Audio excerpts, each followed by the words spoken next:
God calls us to live this life of faith, and I think for a lot of us, that is just kind of a confusing issue.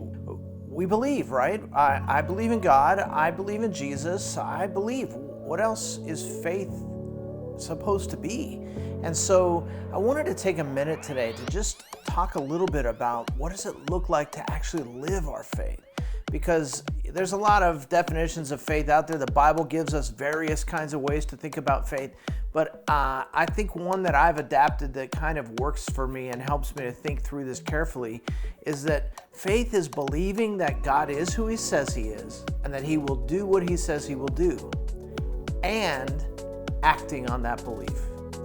Because I think it's easy for us sometimes to believe intellectually and leave it there.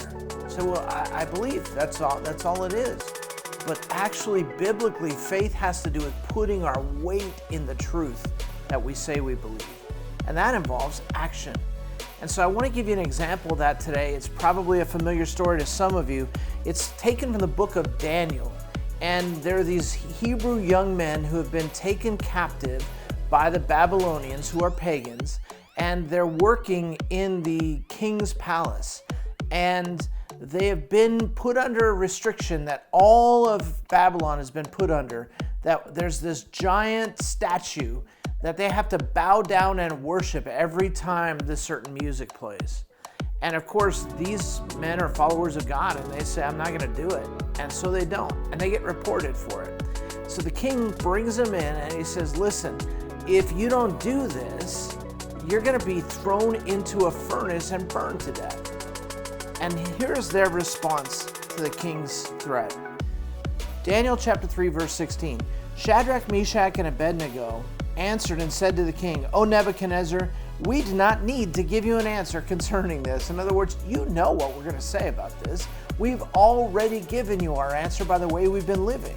If it be so, our God whom we serve is able to deliver us from the furnace of blazing fire. Now, how many of you would say amen to that? I know that God can do anything. I know that God is able. Well, that's what they believed. And He will deliver us out of your hand, O king. But even if He does not, let it be known to you, O king, that we are not going to serve your gods or worship the golden image that you have set up. We are not going to do it, even if He doesn't deliver us. And I think this is an amazing picture of faith that I call even if faith. It's really easy to believe a God who always does what you want Him to do. It's really easy to follow a God who always answers your prayers the way you want them to be answered. But here's a situation where these guys said, we know for sure that our God is able to deliver us, and we believe He will. But even if He doesn't, we will still worship Him and never bow down to false gods. And as you may know, the result of that was that they were thrown into this furnace. And you would think that's a sad ending to their lives, except it was the greatest moment of their lives. Because in those flames, they met Jesus Himself, and they were delivered. And as a result of that, this king became a worshiper of the one true God. It's an amazing reality.